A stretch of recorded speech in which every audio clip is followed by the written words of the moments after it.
உலகக்கோப்பை காலால் மிதித்து அசிங்கப்படுத்திய மிட்சல் மார்க். அன்னைக்கு ஆசைக்கு அழிவுகாலம் ஆரம்பிச்சிருச்சு. வறுத்தெடுக்கும் நெட்டிசன்கள். கிரிக்கெட் உலகில் 6 ஒருநாள் உலகக்கோப்பைகள், 2 சாம்பியன்ஷிப் டிராபி, 1 T20 உலகக்கோப்பை மற்றும் 1 உலக டெஸ்ட் சாம்பியன்ஷிப் என ஐசிசி கோப்பைகளை வாரி குவித்த ஆஸ்திரேலிய அணி தற்போது ஒரு கோப்பை கூட வெல்ல முடியாமல் திணறி வருவது கர்மாவின் விளைவு என சமூக வலைதளத்தில் விமர்சனங்கள் எழுந்துள்ளது. கடந்த 2023 ஆண்டு அகமதாபாத்தில் நடைபெற்ற ஒருநாள் உலகக்கோப்பை இறுதிப் போட்டியில் இந்தியாவை வீழ்த்தி ஆஸ்திரேலியா சாம்பியன் பட்டம் வென்றது. அந்த வெற்றி கொண்டாட்டத்தின் போது ஆஸ்திரேலிய வீரர் மிட்சல் மார்ஸ் உலகக்கோப்பையின் மீது தனது இரு கால்களையும் வைத்து அவரது இந்த புகைப்படம் வெளியாகி பெரும் சர்ச்சையை ஏற்படுத்தியுள்ளது.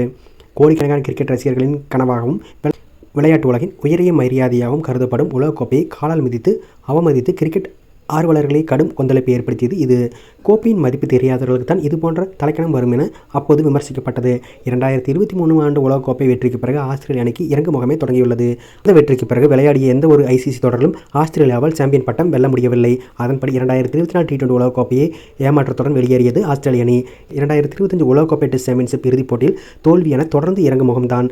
இதனைத் தொடர்ந்து 2026 T20 உலகக்கோப்பையை தற்போது நடைபெற்று வரும் தொடரில் ஜிம்பாப்வே போன்ற அணிகளிடம் கூட தொடரை விட்டு வெளியேறியுள்ளது ஆஸ்திரேலியா. மிட்சல் மார்க் செய்த அந்த ஒரு தவறுக்கு ஒட்டுமொத்த ஆஸ்திரேலிய அணியும் இப்போது தண்டனை அனுபவித்து வருவதாக ரசிகர்கள் சுட்டிக்காட்டுகிறார்கள். வெற்றி என்பது திறமையால் வருவது. ஆனால் அந்த வெற்றியை தக்கவைப்பது பணிவால் மட்டுமே சாத்தியம் என்பதை ஆஸ்திரேலியா மறந்துவிட்டதாக கூறப்படுகிறது. அன்று உலகக்கோப்பை காலால் மிதித்த ஆஸ்திரேலியா இன்று ஒரு சிறிய கோப்பையாவது கிடைக்குமா என ஏங்கும் நிலைக்கு தள்ளப்பட்டுள்ளது. இதுதான் கர்மா என கிரிக்கெட் உலகம் சமூக வலைதளத்தில் விவாதித்து வருகிறது.